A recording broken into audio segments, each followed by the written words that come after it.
আসসালামু আলাইকুম প্রিয় শিক্ষার্থীরা, ম্যাথ সলিউশনের পক্ষ থেকে তোমাদের সবাইকে স্বাগত। নবম ও দশম শ্রেণীর গণিত পাঠ্য বইয়ের চতুর্থ অধ্যায়ের সূচক ও লগারিদম থেকে যে 17 থেকে 20 পর্যন্ত চারটি সমস্যা রয়েছে, এই সমস্যাগুলোর সমাধান করে দেখাবো। তো আমরা প্রথমে যে 17 নম্বর যে সমস্যাটি রয়েছে আমরা তুলে নিয়েছি। তো আমরা এখানে দেখতে পাচ্ছি যে 4 two the power x equal 8। এখানে x এর মানটি আমাদের বের করে দেখাতে হবে। প্রথমে আমরা যে কাজটি করব, ইমপ্লাইজ দ্যাট এই 4 কে আমরা ভেঙে লিখব। 4 কে লিখতে পারি 2 square to the power x equal 8 কে যদি আমরা সূচকীয় রাশির প্রকাশ করি তাহলে আমরা লিখতে পারি 8 ইকুয়াল 2 ইনটু 2 ইনটু 2 অর্থাৎ 2 কিউব। তাহলে 8 কে আমরা লিখতে পারি 2 কিউব। তাহলে ঘাতের ঘাত যেহেতু গুণ করতে হয় আমরা লিখব 2 two the power 2x equal 2 cube. যেহেতু বেসগুলো মিলে গেছে, কোন সূচকীয় রাশির সমীকরণে যদি বেসগুলো মিলে যায় আমরা উঠিয়ে দিতে পারবো। তাহলে আমরা লিখতে পাচ্ছি 2x ইকুয়াল 3। উভয় পক্ষকে 2 দ্বারা ভাগ করলে আমরা পাচ্ছি x ইকুয়াল 3/2। এটি হবে আমাদের নির্ণেয় সমাধান। আমরা লিখব নির্ণেয় সমাধান 3/2। এখন আমরা 18 নম্বর যে সমস্যাটি রয়েছে এর সমাধান করে দেখাবো।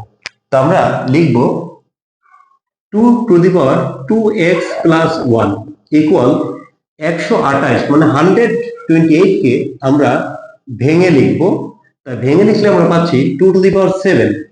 তো তোমরা যেভাবে বের করবে 2 64 2 32 divided 2 16 divided 2 8 divided 2 4 divided 2 into 2।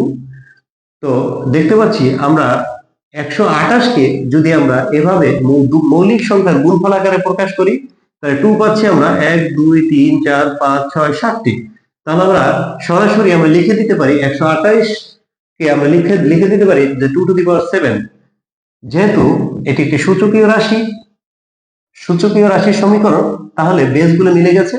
তাহলে বেস আমরা উঠিয়ে দিব, আমরা পাওয়ার সমান হয়ে যাবে। তাহলে আমরা লিখব 2x প্লাস 1 ইকুয়াল 7। উভয় পক্ষকে -1 দ্বারা যদি আমরা বিয়োগ করি তাহলে পাচ্ছি 2x ইকুয়াল 7 -1। তাহলে আমরা এখানে লিখতে পারবো x ইকুয়াল 6 ডিভাইডেড 2, অতএব x ইকুয়াল 3। তাহলে x এর যে সমাধানটি আমরা পেলাম, অতএব নির্ণেয় সমাধান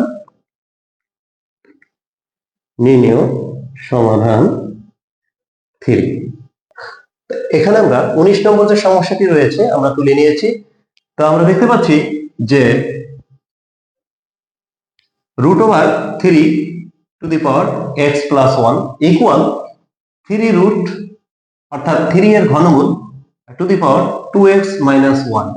তাহলে আমরা এটাকে লিখতে পারি, আমরা √3 কে আমরা লিখতে পারি 3 to the power half into x plus 1। তাহলে রুটের মান হলো পাওয়ার হাফ, আমরা এটা লিখে দিলাম। এখানে ঘনমূলকে লিখতে পারি 3 টু দি পাওয়ার 1/3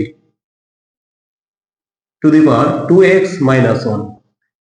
যেহেতু পাওয়ারে গুণ করতে হয়, তাহলে x প্লাস 1 এর সাথে যখন x প্লাস 1 গুণ এই 1 এর সাথে গুণ করলে আমরা পাচ্ছি x প্লাস 1 ডিভাইডেড 2। এখানে পাওয়ারে আমরা গুণ করলে পাচ্ছি 2x মাইনাস 1 ডিভাইডেড 3।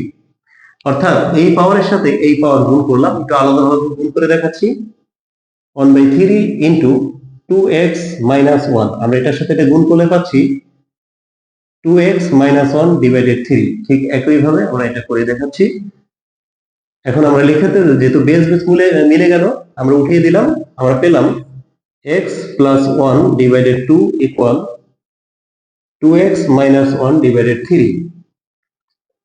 আমরা আর গুণন করে পাচ্ছি 4x minus 2 equal 3x plus 3।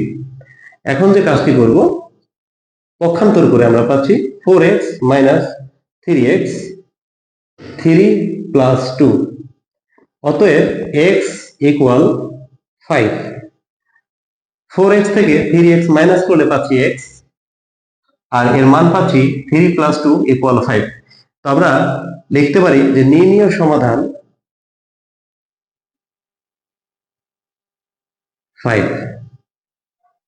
তো আজকের ভিডিওটির সর্বশেষ এবং সবচেয়ে গুরুত্বপূর্ণ যে সমস্যাটি রয়েছে আমরা এটা তুলে নিয়েছি।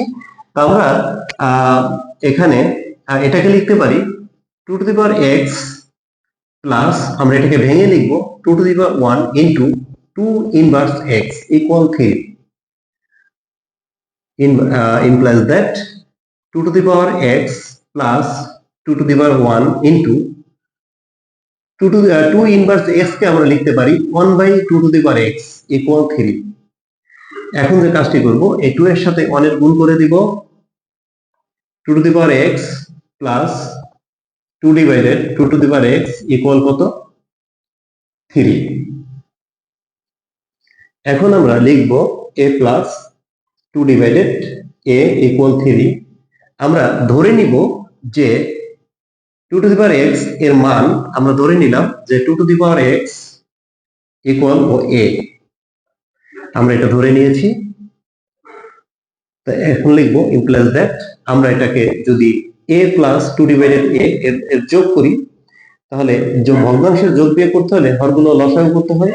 তাহলে 1 আর a লসাগু হচ্ছে a, তাহলে a 1 এর মধ্যে a গুণ করলে a স্কয়ার প্লাস a এর ভিতরে একবার হচ্ছে 2 একে 2 3, আর এ গুণ করলে পাচ্ছি a square plus 2 equal 3a। এখন পক্ষান্তর করে পাচ্ছি a square minus 3a plus 2 equal কত? 0। এখন যে কাজটি করব, আমরা এটাকে উৎপাদকে বিশ্লেষণ করব, যে a square plus 2a minus a plus 2 equal কত? 0। তো এখন আমরা উভয় পক্ষ থেকে a কমন নিব।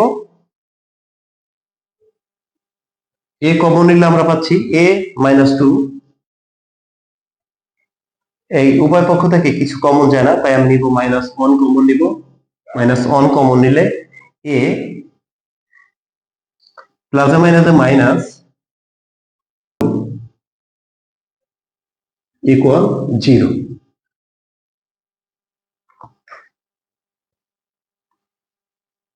এরপরে আমরা এই দুটি পদ থেকে আমরা a মাইনাস 2 কমন নিলাম, এখানে থাকতেছে a মাইনাস 1 ইকুয়াল কত? 0। হয় a minus 2 equal 0, a equal 2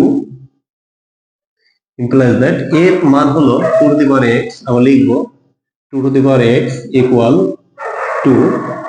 যেহেতু এই 2 এর পাওয়ার 1 আমরা লিখব, অতএব x ইকুয়াল 1।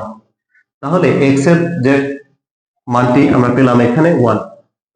অথবা এখানে দেখতে পাচ্ছি একাধিক রাশির গুণফল যদি 0 হয় তাদের প্রত্যেকের মান 0, তাহলে a মাইনাস 2 ইকুয়াল আমরা 0 ধরে আমরা x এর মানটি বের করেছি। a মাইনাস 1 0 ধরে এখান থেকে আমরা x এর মানটি বের করব।